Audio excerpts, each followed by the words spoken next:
اشرح لي صدري ويسر لي أمري واحلل عقدة من لساني يفقه الحمد لله وكفى وسلام على عباده الذين اصطفى. أما بعد، أعوذ بالله من الشيطان الرجيم. إنما المشركون نجس فلا يقربوا المسجد الحرام بعد عامهم هذا. رب اشرح لي صدري ويسر لي أمري واحلل عقدة من لساني يفقهوا قولي. رب زدني علما رب زدني علما رب زدني علما. باہر اگر ہمارے کچھ احباب کھڑے ہیں تو ان سے درخواست ہے کہ اندر آ جائیں، اور بھائیوں سے گزارش ہے، ہمارے جو بھی سامعین کرام ہیں، ہم سب سے پہلے تہہ دل سے ان کے شکر گزار ہیں کہ اپنا قیمتی وقت نکال کر وہ ہمارے پاس آتے ہیں، اللہ رب العالمین کی باتوں کو سنتے ہیں، اور انشاءاللہ امید ہے کہ اس پر عمل کریں گے اور دوسروں تک پہنچائیں گے بھی۔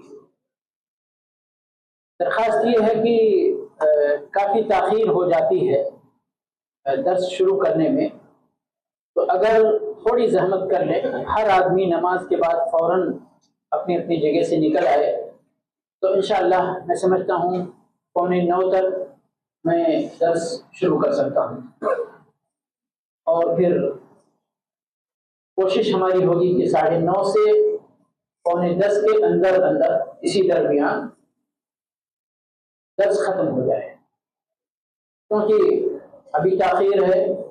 جب گرمی کا سیزن آتا ہے، گرمی کا موسم آتا ہے تو دو طرف سے وقت ریڈیوس ہوتا ہے، ادھر سے پیچھے، اور فجر کے وقت وہ پہلے آنا شروع ہو جاتا ہے، جس کی وجہ سے لوگوں کو یہاں اگر تاخیر ہو جائے تو فجر کی نماز کے لیے دشواری ہوگی یقیناً، اور میں نہیں چاہتا ہوں کہ ایک خیر کی وجہ سے بندہ دوسرے خیر سے محروم ہو جائے، بلکہ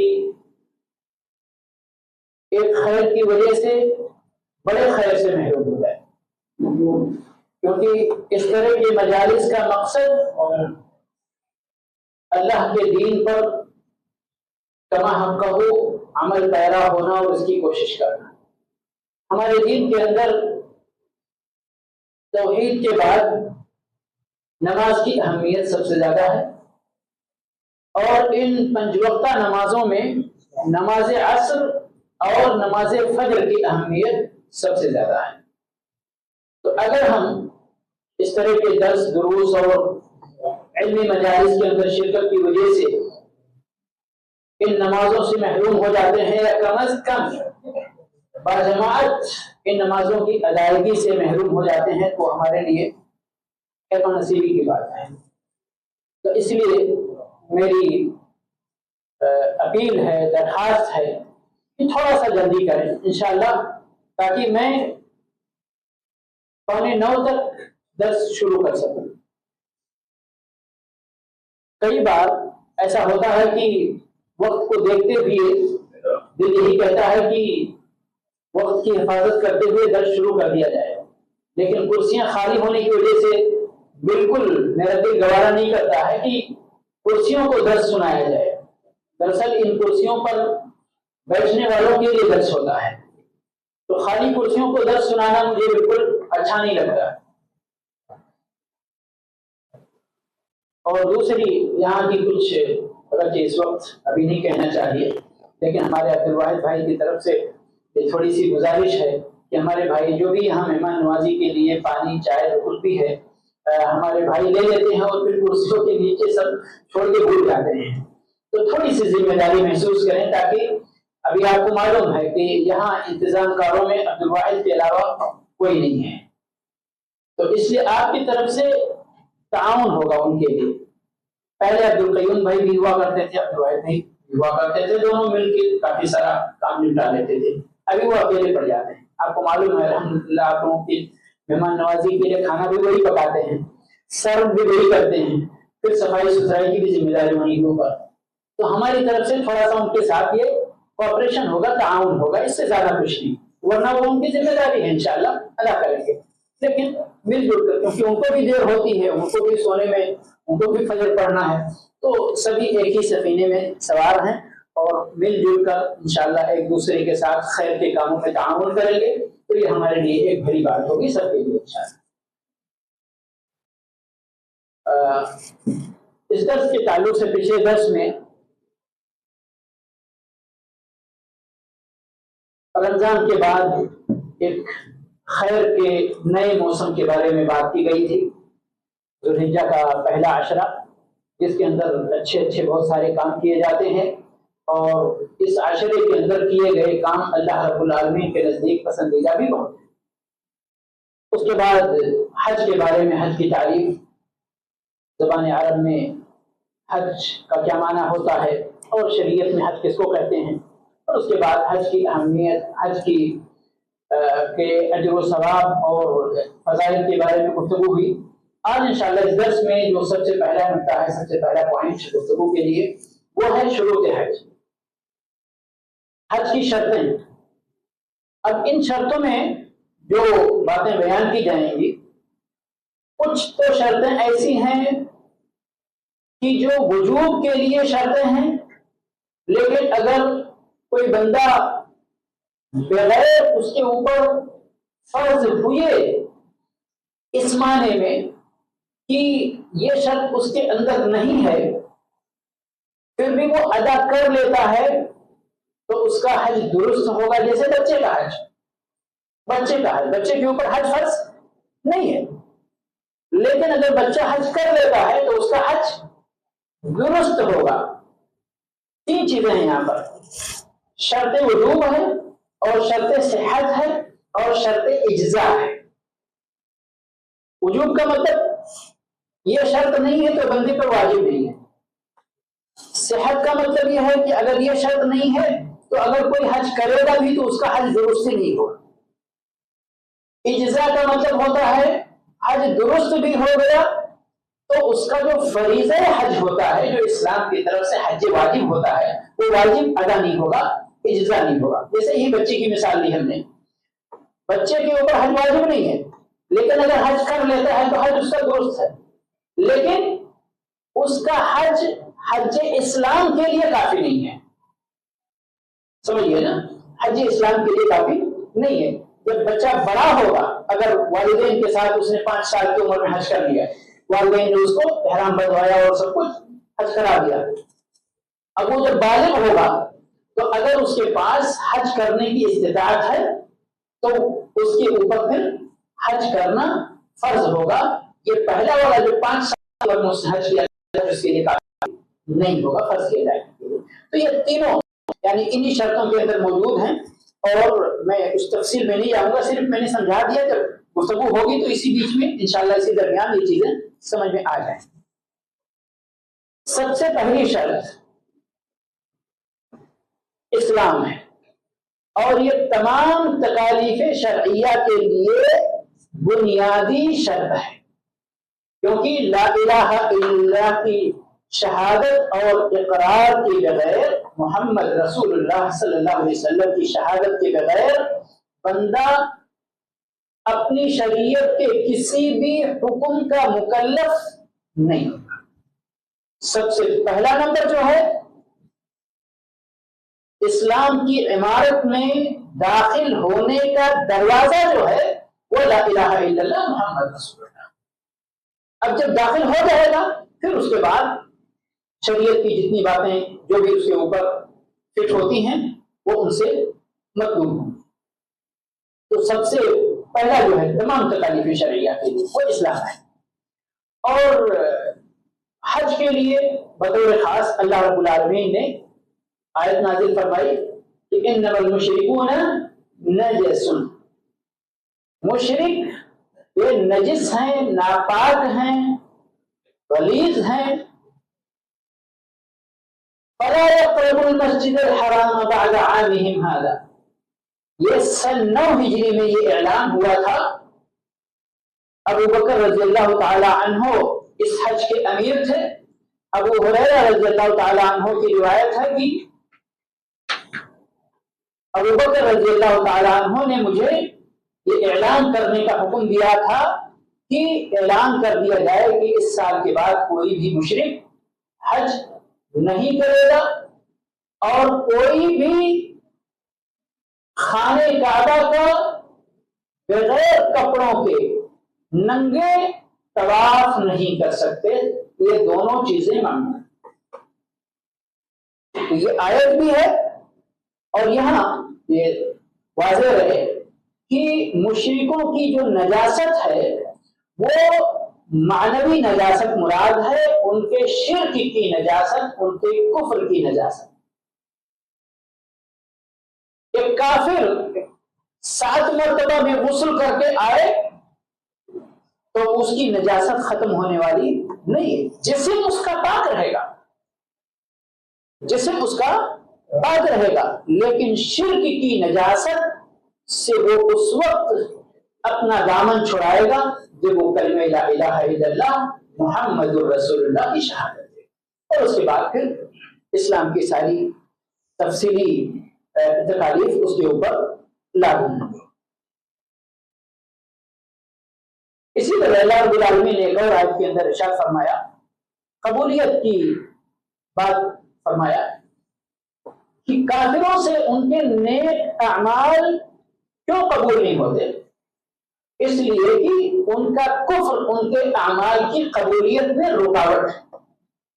فرمایا وَمَا مَنَعَهُمْ أَن تُقْبَلَ مِنْهُمْ نَفَقَاتُهُمْ إِلَّا أَنَّهُمْ كَفَرُوا بِاللَّهِ وَرَسُولِهِ. ان کے نفقات، صدقات، خیرات، اللہ کی راہ میں جو کچھ بھی اپنی مال و دولت خرچ کرتے تو اس صدقات اور خیرات کی قبولیت کے اندر رکاوٹ کیا ہے؟ صرف اور صرف یہی رکاوٹ ہے کہ انہوں نے اللہ اور اس کے رسول صلی اللہ علیہ وسلم کو کفر کیا ہے. تو بات واضح ہے. تو پہلی شرط، اور یہ صرف حج کے لیے نہیں بلکہ تمام تکالیف شرعیہ کے لیے جو شرط ہے، اب یہاں یہ ہر طرح کا، اس کے اندر شرط وجوب بھی یہی ہے، شرط صحت بھی ہے، شرط اجزاء بھی ہے. اس کے اندر ساری شرطیں پائی جاتی ہیں. کسی کافر کے اوپر حج فرض نہیں، کوئی اگر کر لے تو درست نہیں، سمجھئے. اور جب وہ جس دن مسلمان ہوگا اس دن اس کا یہ زمانے جاہلیت میں، زمانے کفر اور شرک میں کیا ہوا حج اس کے لیے حج اسلام کے لیے کافی نہیں ہوگا. کیونکہ مکہ کے سارے لوگ حج تو سبھی کرتے تھے، لیکن مسلمان ہونے کے بعد سب لوگوں کے اوپر یہ جو فریضہ حج اسلام میں داخل ہونے کے بعد یہی حج ان کا معتبر ہوگا، اور ان کے اسلام لانے کے بعد ان کو حج اسلام ادا کرنا پڑے گا اگر ان کے پاس حج کرنے کی طاقت ہے. دوسری چیز عقل. یہ بھی تمام تکالیف شرعیہ کے لیے یہ بھی مشروع. اور اسی طرح بچے کا بالغ ہونا، جب تک بالغ نہیں ہے تب تک اس کے اوپر یہ تمام فرائض فرض نہیں. لیکن اگر بچہ حج کر لے تو اس کا حج درست ہوگا، حج اسلام ساقط نہیں ہوگا، فریضہ ادا نہیں ہوگا. عقل کے لیے اور بلوغت کے لیے ایک ہی حدیث میں اللہ کے نبی صلی اللہ علیہ وسلم نے ارشاد فرمایا کہ رفع القلم عن ثلاث، کہ 3 طرح کے لوگوں سے قلم اٹھا لیا گیا ہے. یعنی وہ جو کچھ بھی کرتے ہیں وہ لکھا نہیں جاتا. نیکی بھی کرتے ہیں تو بھی لکھا نہیں جاتا، اور بدی بھی کرتے ہیں تو بھی لکھا نہیں جاتا، کیونکہ یہ غیر مکلف ہے.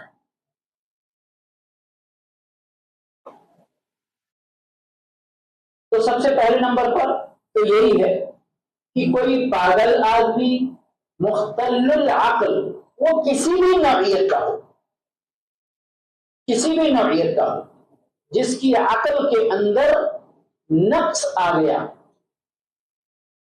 اور سمجھنے کی چیز ہے کہ دین کے اعمال کو نیتوں کے ساتھ کیوں جوڑا گیا ہے، اور انسان کی کوئی بھی نیت معتبر کب ہوگی؟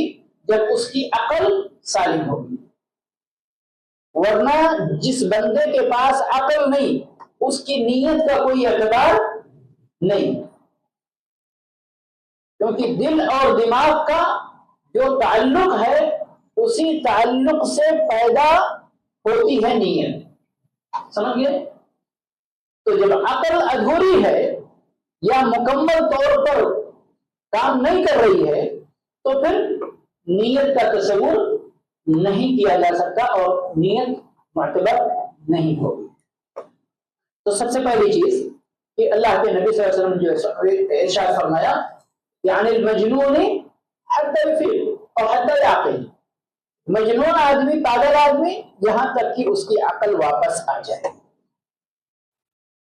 دوسرے نمبر پر وعن النائم حتی یستيقظ، سویا ہوا بندہ یہاں تک کہ وہ بیدار ہو جائے۔ غور کرنے کی چیز ہے یہاں پر، سوئے ہوئے بندے کی عقل مکمل طور پر معاف نہیں ہوتی، ختم نہیں ہوتی، لیکن اس کی عقل کے اندر سونے کی وجہ سے، نیند کے غلبے کی وجہ سے نقص واقع ہو جاتا ہے، کمی واقع ہو جاتی ہے۔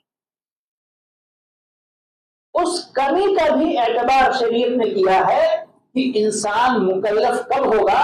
جب اس کی عقل مکمل طور پر کام کرنے لگے۔ اس کے بعد والا مسئلہ جو بچے کا ہے، بچے کے پاس بھی عقل ہوتی ہے نا، اگر بچہ ہوشیار ہے، صحیح سالم ہے سب طرح سے، تو اس کے اندر عقل ہوتی ہے، لیکن اس کی عقل شرعاً معتبر کیوں نہیں ہے؟ اس لیے کہ اس کی عقل ابھی کامل نہیں ہوئی، پختہ نہیں ہوئی ہے۔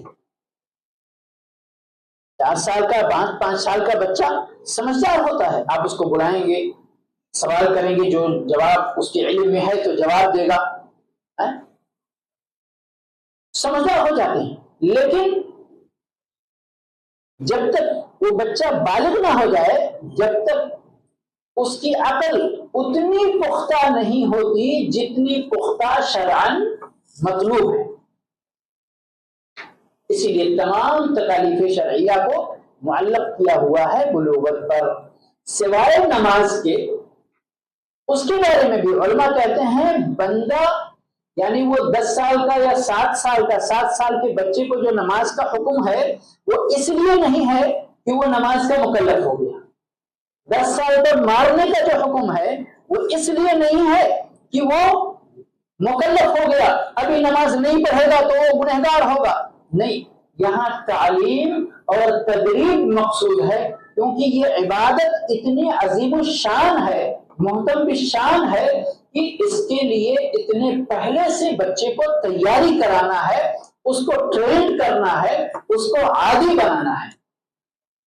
تو اس لیے اس کو 7 سال سے ہی پڑھانا شروع کرو، 10 سال پر اگر نہیں پڑھتا ہے تو پٹائی کرو، یہاں تک کہ جب وہ 15-16 سال یا جتنی عمر میں بھی اس کو بلوغت ہوتی ہے تو وہ پھر نماز کے لیے مکمل طور پر ہر طرح سے تیار۔ تو یہ ہے اصل مسئلہ۔ تو اس حدیث کے اندر اکٹھا ان تینوں چیزوں کی بابت حدیث میں موجود ہے کہ ان 3 لوگوں سے قلم اٹھا لیا گیا، یعنی یہ لوگ شریعت کے مکلف نہیں ہیں۔ کون ہے بندہ؟ وہ مجنون، پاگل۔ اب اسی میں ملا دیجئے کسی کو بے ہوشی طاری ہو گئی، بے ہوشی طاری ہو گئی، اب جب تک اس کو ہوش نہیں آتا، جب تک وہ اس درمیان کسی چیز کا مکلف نہیں ہے، کسی چیز کا مکلف نہیں ہے۔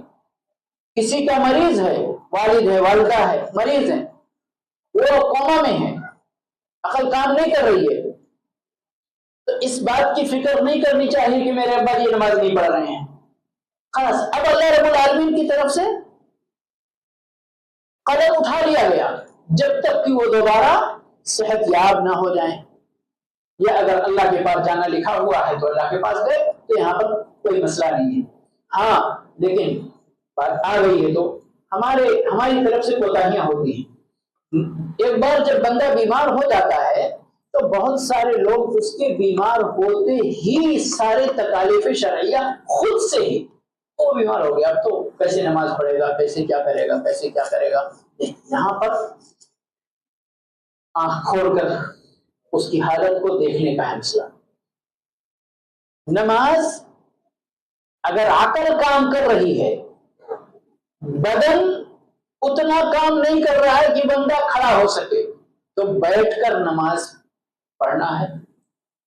بیٹھ کر بھی نماز پڑھنے کی طاقت نہیں ہے لیکن عقل مکمل کام کر رہی ہے تو لیٹ کر بھی پڑھے گا بندہ کسی بھی حال میں ہے. اور یہاں جو اس کے اٹینڈنٹ ہوتے ہیں، جو تیمارداری کرنے کے لیے ان کے مرافق ہوتے ہیں، ساتھ میں رہتے ہیں، ان کو ان باتوں کا خیال رکھنا چاہیے، ان کو یاد دلانا چاہیے، ان کو ان کے وضو اور تیمم کا انتظام کرنا چاہیے تاکہ وہ نماز جتنی بھی ان کی طاقت ہے وہ پڑھ سکیں. ہاں جب عقل کام کرنا چھوڑ دیں تو پھر وہ اب قلم اٹھا لیا گیا ان کو جو نمازیں آگے چھوٹ رہی ہیں اس کی قضا کرنے کی بھی ضرورت نہیں ہے، اور یعنی ان کے لیے پریشان ہونے کی بھی ضرورت نہیں ہے، کیونکہ اللہ رب العالمین نے ان کو اس حالت میں معاف کیا یا کہیں غیر مکلف کیا ہوا ہے. تو سونے والا جب تک نیند سے بیدار نہ ہو جائے، بچہ جب تک کہ بالغ نہ ہو جائے. تو یہ 3 شرطیں تقریباً ہر دینی عمل کے لیے ہیں معتبر.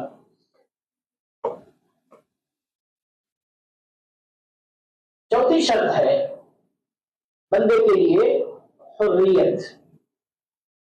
حریت، آزاد ہونا چاہیے. کیوں؟ اس لیے کہ حج کے اندر 2 طرح کی استطاعت کے اندر 2 باتیں شامل ہوتی ہیں.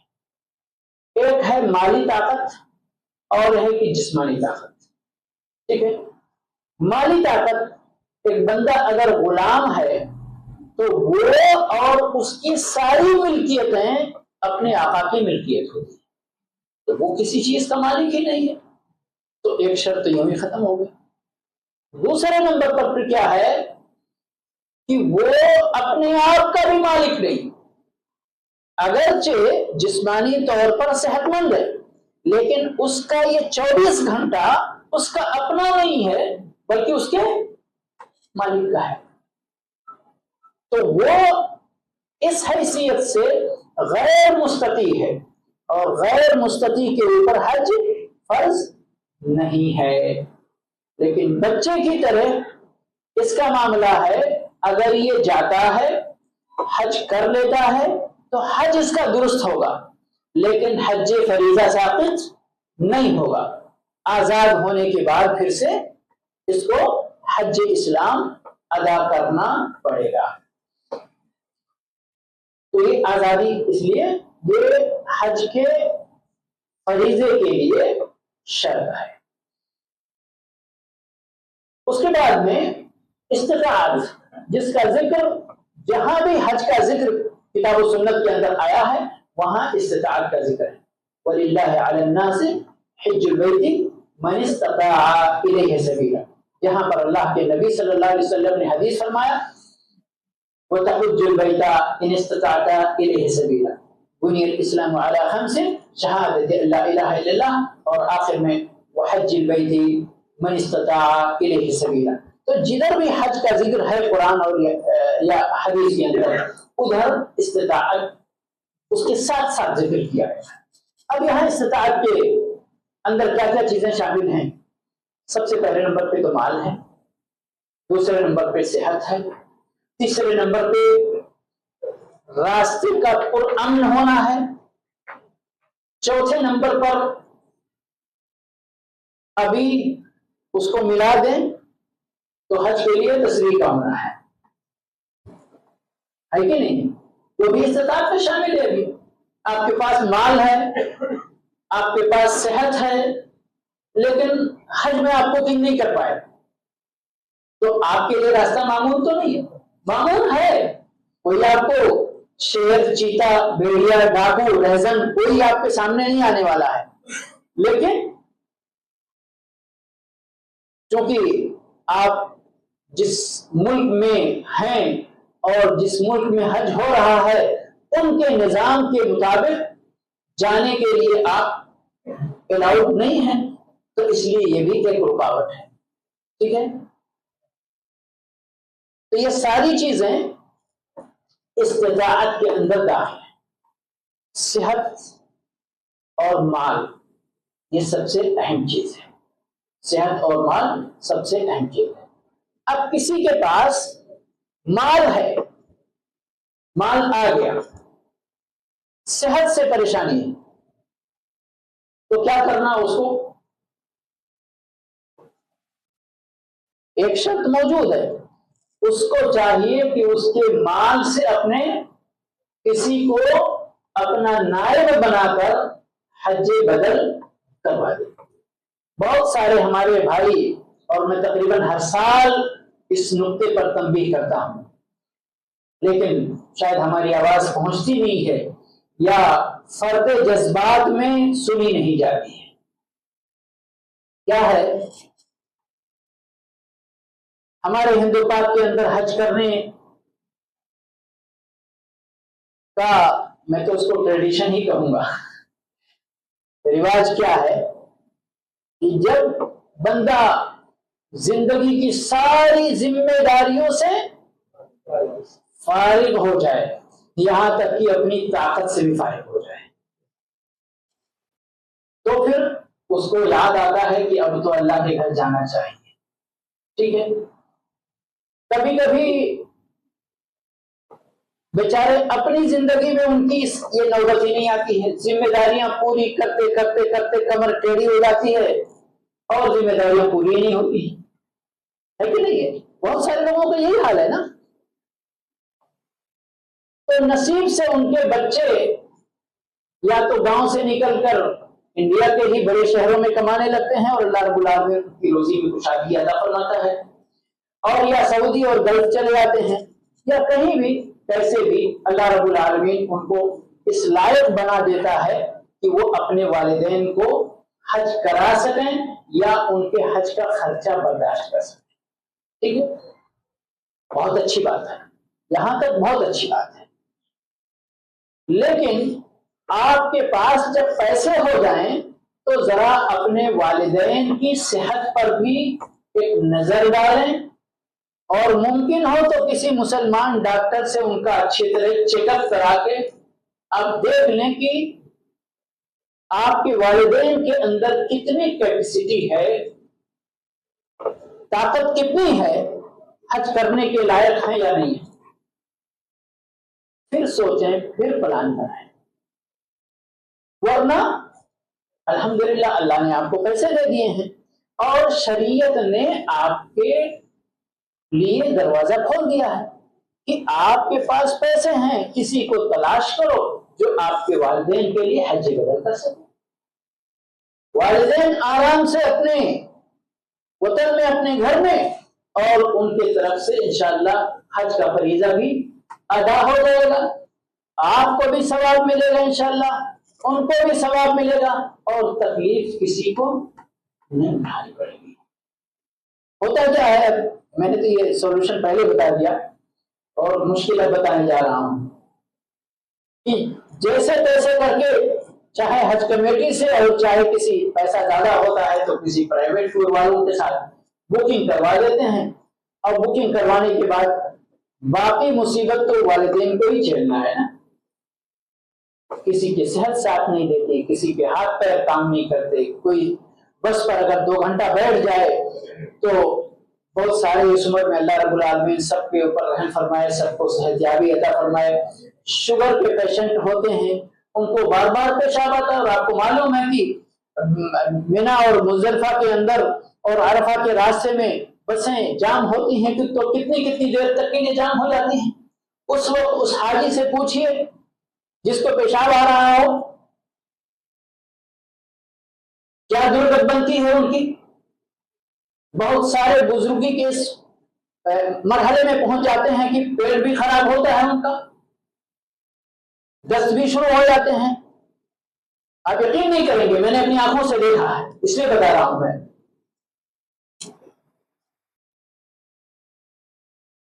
اور ہمارے دوست نے بتایا اس کے والدین آئے ہوئے تھے، ان کے کمرے میں ایک بزرگ مغربی یو پی کے ہمارے تھے، وہ آ کے مکہ میں بیٹھ گئے. ہر میں اس کو سناتا ہوں تقریباً. آ کے مکہ میں ہوٹل میں بیٹھ گئے، کہیں نہیں گئے. حج کرنے کے جو اعمال ہیں کوئی عمل انہوں نے انجام نہیں دیا. بولے اللہ ہم تو اب اپنا وطن چھوڑ کے آ گئے ہیں، اب تجھے قبول کرنا ہے تو اسی طرح قبول کر لیں.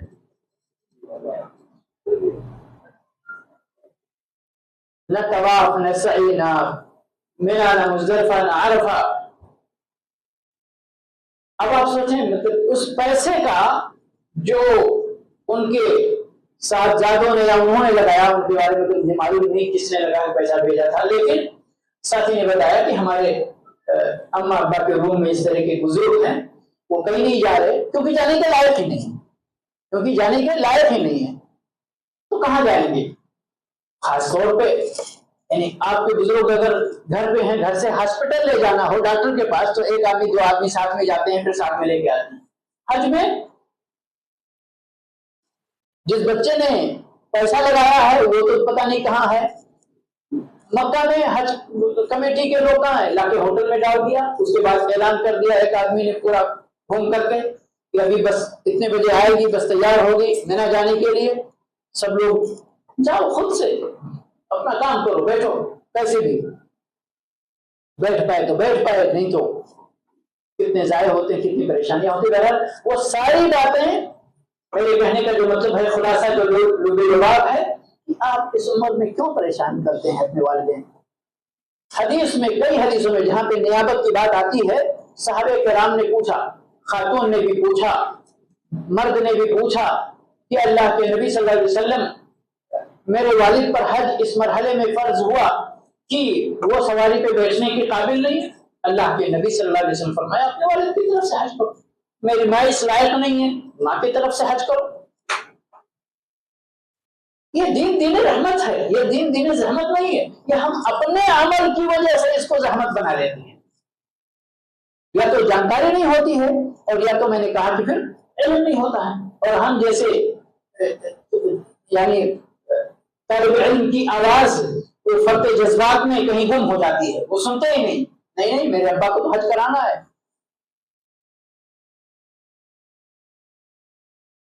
اس میں بھی بڑے مزے کی باتیں ہوتی ہیں.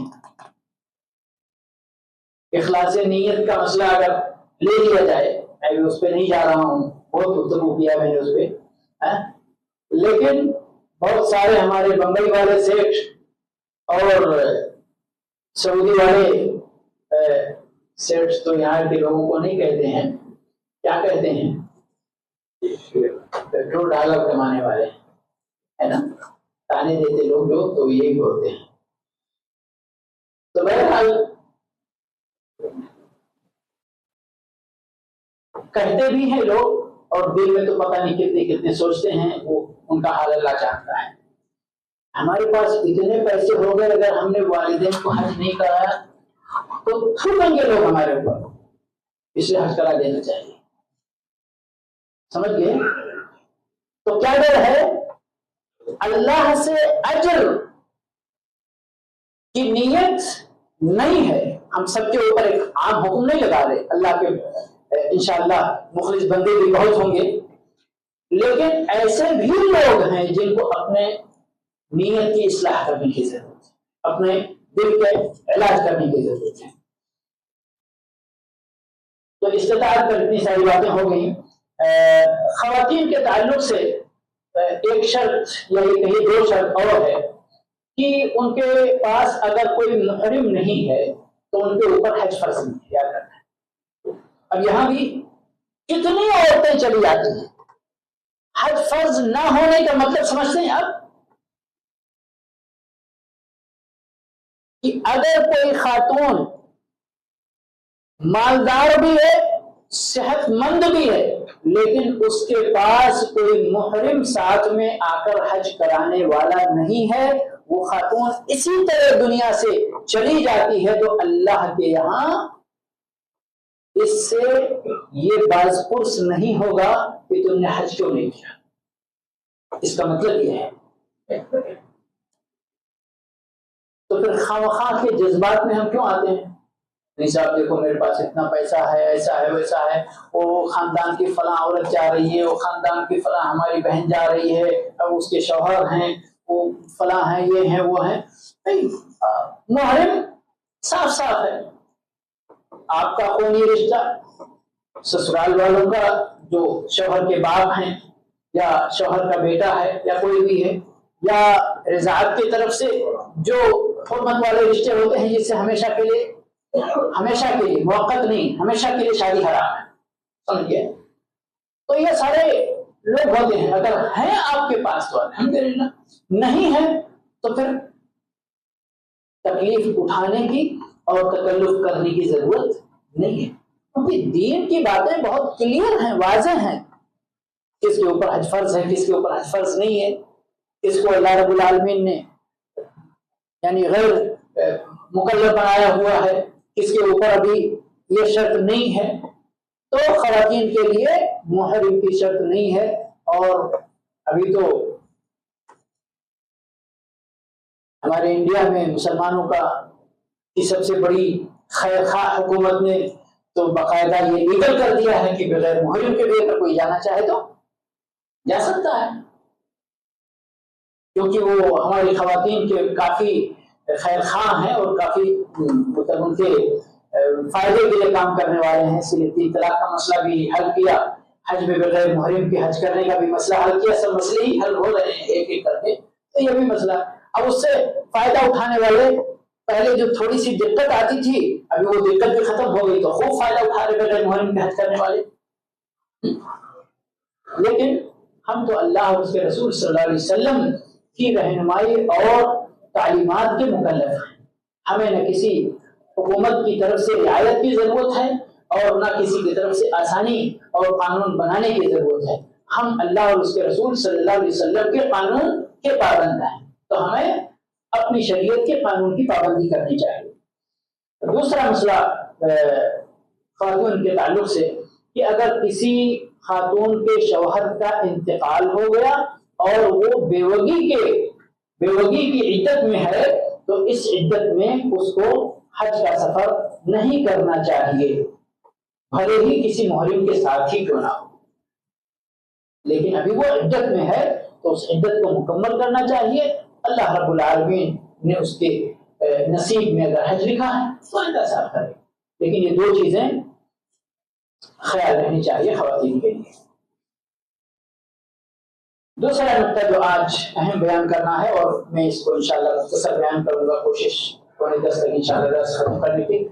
اور ایک بار پھر میں ابھی کافی سارے لوگ آ گئے ہیں، انشاءاللہ آئندہ درس سے تھوڑا جلدی آئیں گے آپ لوگ انشاءاللہ. جی، حج کی قسمیں کتنی ہیں؟ معروف، سب لوگ جانتے ہیں 3 قسمیں ہیں اس کی: حج افراد، حج قران، حج تمتع. حج افراد کا مطلب کیا ہوتا ہے کہ آپ صرف حج کا احرام باندھیں میقات پہنچ کر اور اسی احرام کے ساتھ اپنا حج افراد مکمل کریں. ٹھیک ہے. حج قران کیا ہے؟ حج قران یہ ہے کہ آپ میقات پہنچیں، میقات پہنچنے کے بعد اللہم لبیک حجا و عمرۃ، ایک ساتھ حج کرنے کا اور عمرہ کرنے کا احرام باندھیں اور پورا حج اور عمرہ ایک ہی اسی نیت سے اختتام پذیر کریں. ٹھیک ہے. دونوں میں حج افراد اور حج قران میں صرف اور صرف 2 نقطوں میں فرق ہے. ایک تو فرق ہے نیت کرنے میں، یعنی جب احرام آپ تلبیہ پکارتے ہیں تو اس وقت حج افراد کرنے والا صرف بولے گا اللہم لبیک حجا، اور حج قران کرنے والا بندہ بولے گا اللہم لبیک حجا و عمرۃ. ٹھیک ہے. ایک فرق یہ ہو گیا. دوسرا فرق قربانی کرنے کا ہے. دوسرا فرق کیا ہے؟ قربانی کرنے کا. حج قران کرنے والے پہ قربانی فرض ہے، حج افراد کرنے والے پہ قربانی فرض نہیں ہے. پورے حج میں ابھی ہم تفصیل نہیں بتائیں گے، لیکن فرق میں نے بتایا ہے صرف کہ حج افراد اور حج قران میں فرق کیا ہے. ٹھیک ہے. اس کے بعد نمبر آتا ہے حج تمتع کا. حج تمتع یہ ہے کہ بندہ حج تمتع کی نیت لے کر اپنے وطن سے چلتا ہے، نیت اس کے دل میں ہے. پریکٹیکل جہاں پر شروع ہوتا ہے وہ ہے میقات. میقات پر پہنچ کر سب سے پہلے اللہم لبیک عمرۃ اتنا بھی کہے تو کافی ہے. متمتعا بہا الی الحج یہ جملہ بڑھا دے تو یعنی اس کا تلبیہ تھوڑا مکمل ہو جائے گا، ورنہ حرج کچھ بھی نہیں. ٹھیک ہے، یعنی اس نے کس چیز کی نیت، کس چیز کا احرام باندھا ہے؟ نیت تو اس کا حج کرنے کا ہے، حج تمتع کرنے کا ہے. احرام کس چیز کا باندھا بھی؟ عمرے کا. ٹھیک ہے، اب جا کر مکہ میں وہ مکمل عمرہ کرے گا جیسے کہ پورے سال میں کبھی کوئی جا کر کرتا ہے. احرام باندھا عمرے کا میقات سے، جا کر طواف کرے گا، طواف عمرہ، سعی کرے گا، سعی عمرہ، اور بال کٹائے گا یا شیونگ کرائے گا. ٹھیک ہے، عمرہ مکمل ہو گیا نا؟ عمرہ مکمل ہو گیا. اب عمرہ مکمل ہونے کے بعد جس طرح عام دنوں میں بندہ مکمل حلال ہوتا ہے، ابھی تک جتنی چیزوں کی پابندی اس کے اوپر عائد تھی ساری پابندیاں ختم ہو جاتی ہیں. یہاں تک کہ میاں بیوی اگر ہیں تو ایک ساتھ میاں بیوی کے تعلقات بھی بنا سکتے ہیں. مکمل حلال، مکمل حلال. ٹھیک ہے، اب جتنے بھی دن حج کے ایام میں باقی ہیں حلال حالت میں گزاریں گے. حج کا وقت آئے گا، جہاں پہ بھی ان کا ٹھکانہ ہے، ان کی رہائش ہے، ادھر سے ہی اللہم لبیک حجن بول کر احرام باندھیں گے، مینا جائیں گے، عرفہ جائیں گے، عرفہ سے واپس آ کر پھر مزدلفہ میں رات گزار کے مینا میں آئیں گے. اب یہاں ان کو مکمل حج، طواف بھی حج کا کرنا ہے، سعی بھی حج کی کرنی ہے، قربانی بھی کرنی ہے، اور باقی جو کام ایک حاجی کرتا ہے وہ تو کرنا ہی کرنا ہے. ٹھیک ہے، تو یہ ہے حج تمتع، یہ ہے حج تمتع. اب تمتع کا معنی فائدہ اٹھانا ہوتا ہے. اب یہاں ایک حاجی ہر طرح کا فائدہ اٹھا رہا ہے. ایک سفر سے مستقل عمرہ کرنے کا، مستقل حج کرنے کا فائدہ اٹھا رہا ہے، عمرہ کرنے کے بعد حلال ہونے کا فائدہ اٹھا رہا ہے، سہولت کا فائدہ اٹھا رہا ہے. سب فائدہ ہی فائدہ ہے. ٹھیک ہے، اس میں افضل کون سا حج ہے؟ ابن قدامہ رحمہ اللہ نے اس بات پر اجماع نقل کیا ہے کہ تمام علماء امت کے نزدیک ان تینوں حجوں کو کرنا جائز ہے، درست ہے. بندے کو اختیار ہے کہ ان تینوں میں سے کوئی بھی حج کرے اپنی رغبت کے مطابق. ٹھیک ہے، لیکن افضل کیا ہے؟ اب یہاں افضل میں نے اس سال ویسے پہلے بھی مطالعہ کیا تھا، لیکن شیخ البانی رحمۃ اللہ علیہ کی ایک کتاب ہے حجۃ النبی صلی اللہ علیہ وسلم کما رواہا جابر بن عبداللہ. جابر رضی اللہ تعالی عنہ مشہور صحابی ہیں. اللہ کے نبی صلی اللہ علیہ وسلم کے ہمراہ حجۃ الوداع کے موقع پر آپ گویا کی ایک رپورٹر بن کے، جس طرح آج کسی بڑے آدمی کے ساتھ نامہ نگار ہوتے ہیں، اسی طرح جابر رضی اللہ تعالیٰ عنہ ہر جگہ آپ کے ساتھ ساتھ اور آپ کے اعمال حج کی رپورٹ انہوں نے پیش کی امت کے سامنے. وہ لمبی حدیث بلوغ المرام کے اندر بھی موجود ہے، اور اس حدیث کے راویوں کے اعتبار سے تھوڑے موڑے الفاظ اور کلمات کا نقص اور یعنی اس کی تکمیل کے طور پر الفاظ میں اختلاف بھی پایا جاتا ہے. شیخ البانی رحمۃ اللہ علیہ نے کیا کام کیا کہ جابر رضی اللہ تعالیٰ عنہ کی اس روایت کو لیا اور جابر رضی اللہ تعالیٰ عنہ کی وہ روایت حدیث کے جس کتاب میں بھی تھی سروے کیا، سروے کرنے کے بعد اس کو ایک کتاب کے اندر جمع کر دیا، ایک کتاب کے اندر جمع کر دیا، وہی کتاب جو میں نے ابھی اس کا نام لیا۔ اس میں کیا کیا؟ مثال کے طور پر اب میقات کے اندر آپ صلی اللہ علیہ وسلم نے کیا کیا کام کیے۔ ایک راوی نے مثال کے طور پر کہا کہ آپ نے تلبیہ پکارا مسجد کے اندر، ایک راوی نے کہا کہ آپ نے تلبیہ پکارا جب آپ سواری پہ چڑھ رہے تھے، ایک راوی نے روایت کی آپ نے تلبیہ پکارا جب آپ سواری پہ بیٹھے۔ تو اب یہ چھوٹا چھوٹا مثال کے طور پر جو اختلاف ہے وہ کہاں کہاں ہے، اس کو مختلف روایتوں سے لے کر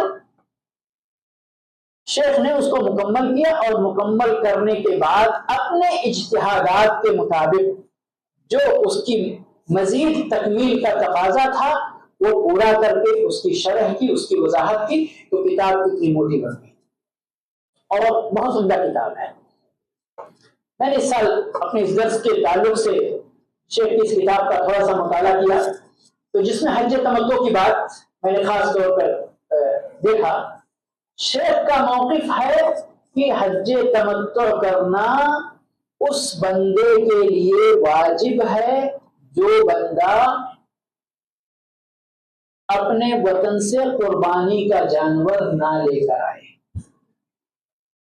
اور مختلف احادیث مختلف روایتیں اکٹھا کی ہیں، اور واقعی ان روایتوں کو اگر سامنے رکھا جائے تو بات سمجھ میں یہی آتی ہے کہ ایسے لوگوں کے لیے جو اپنے وطن سے حج کا قربانی کا جانور نہ لے کر آئیں، ان کو حج تمتع کرنا ہی چاہیے۔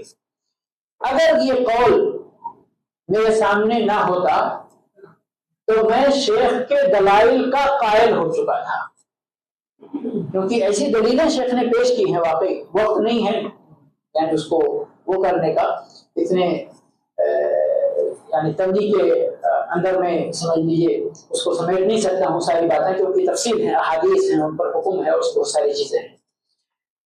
لیکن چونکہ یہ اجماع نقل کیا ابن قدامہ رحمۃ اللہ علیہ نے، تو اس اجماع کی خلاف ورزی کرنا کم از کم میں اپنے موقف کے حد تک شیخ کے ان دلائل کا قائل ہونے کے باوجود بھی ہمت نہیں کر سکتا ہوں کہ اس کو واجب ہو۔ لیکن افضلیت کے اندر ان دونوں حجوں کے اندر قران اور تمتع، جو بندہ اپنے وطن سے قربانی کا جانور لے کر آتا ہے اس کے لیے قران ہے، اور جو بندہ اپنے وطن سے قربانی کا جانور نہ لے کر آئے اس کے لیے افضلیت میں تو کوئی شبہ نہیں ہے کہ اس کے لیے حج تمتع کرنا۔ اب تینوں حج کی قسمیں جو ہے نا، سب کے الگ الگ قائلین ہیں، یعنی کچھ نے کہا کہ نہیں حج افراد زیادہ افضل ہے، اور سب کی اپنی اپنی دلیلیں ہیں، لیکن سب کی دلیلیں اس قابل نہیں ہوتی ہیں کہ ان کے مطابق کوئی قول یا کوئی رائے قائم کی جائے۔ دلیلیں سب کی ہیں، اقوال سب کے ہیں، کسی نے کہا افراد افضل ہے، کسی نے قران افضل ہے، کسی نے کہا تمتع افضل ہے، لیکن افراد جائز ہے، قربانی کا جانور لانے والے کے لیے قران افضل ہے، قربانی کا جانور نہ لانے والے کے لیے تمتع افضل ہے۔ واللہ تعالی اعلم بالصواب، وصلی اللہ علی نبینا محمد وعلی آلہ وصحبہ اجمعین۔ انشاءاللہ میں امید کرتا ہوں واحلل عقدة من لساني يفقهوا قولي رب اشرح لي صدري ويسر لي أمري واحلل عقدة من لساني يفقهوا قولي رب اشرح لي صدري ويسر لي أمري واحلل عقدة من لساني يفقهوا قولي